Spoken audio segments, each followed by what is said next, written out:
తమిళనాడు రాజకీయాలు హాట్ గా మారాయి. ట్విట్టర్ వేదికగా ఎన్డీఏ ఇండియా కూటమి మధ్య ట్విట్టర్ వార్ నడుస్తోంది. తమిళనాడు ఎన్డీఏతో ఉందని ప్రధాని మోడీ ట్వీట్ చేశారు. అవినీతిమయమైన డీఎంకే ప్రభుత్వానికి వీడ్కోలు పలికే సమయం వచ్చిందని, ఎన్డీఏ పాలనా ట్రాక్ రికార్డ్, ప్రాంతీయ ఆశయాల పట్ల ఉన్న నిబద్ధత రాష్ట్ర ప్రజల మనసులను గెలుచుకుంటున్నాయని ట్వీట్లో పేర్కొన్నారు. ఇక మోడీ ట్వీట్ కు తమిళనాడు సీఎం స్టాలిన్ కౌంటర్ ఇచ్చారు. బీజేపీ నేతృత్వంలోని ఎన్డీఏ కూటమికి తమిళనాడు ఎప్పుడూ ఓటమినే ఇస్తుందన్నారు.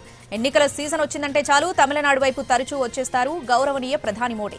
రాష్ట్రానికి ఇవ్వాల్సిన 3,458 కోట్ల విద్యా నిధులు ఎప్పుడు విడుదలవుతాయని ప్రశ్నించారు. తమిళనాడుకు చెందిన పార్లమెంటు నియోజకవర్గాలు తగ్గించబోమని మీ నోటి నుంచి హామీ ఎప్పుడొస్తుందన్నారు. బీజేపీకి ఏజెంట్లా వ్యవహరిస్తున్న గవర్నర్ అరాచకాలు ఎప్పుడు ముగుస్తాయి? ప్రకృతి విపత్తుల కోసం మేము కోరిన పరిహార నిధులు ఎప్పుడొస్తాయని ట్వీట్లో పేర్కొన్నారు. 10 ఏళ్లుగా ఆలస్యమవుతున్న మదురై ఎయిమ్స్ ప్రాజెక్ట్ ఎప్పుడు పూర్తవుతుందని ట్వీట్ ద్వారా సీఎం స్టాలిన్ విమర్శలు సంధించారు.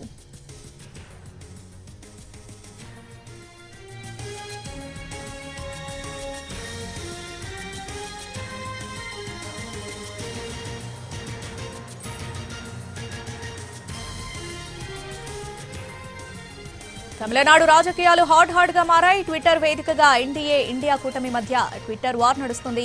తమిళనాడు ఎన్డీఏతో ఉందని ప్రధాని మోడీ ట్వీట్ చేశారు. అవినీతిమయమైన డీఎంకే ప్రభుత్వానికి వీడ్కోలు పలికే సమయం వచ్చిందని, ఎన్డీఏ పాలనా ట్రాక్ రికార్డ్, ప్రాంతీయ ఆశయాల పట్ల ఉన్న నిబద్ధత రాష్ట్ర ప్రజల మనసులను గెలుచుకుంటున్నాయని ట్వీట్లో పేర్కొన్నారు.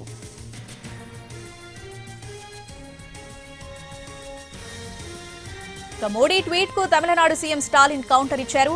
బీజేపీ నేతృత్వంలోని ఎన్డీఏ కూటమికి తమిళనాడు ఎప్పుడూ ఓటమినే ఇస్తుందన్నారు.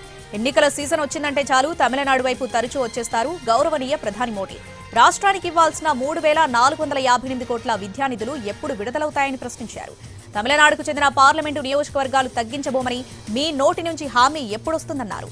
బీజేపీకి ఏజెంట్లా వ్యవహరిస్తున్న గవర్నర్ అరాచకాలు ఎప్పుడు ముగుస్తాయి?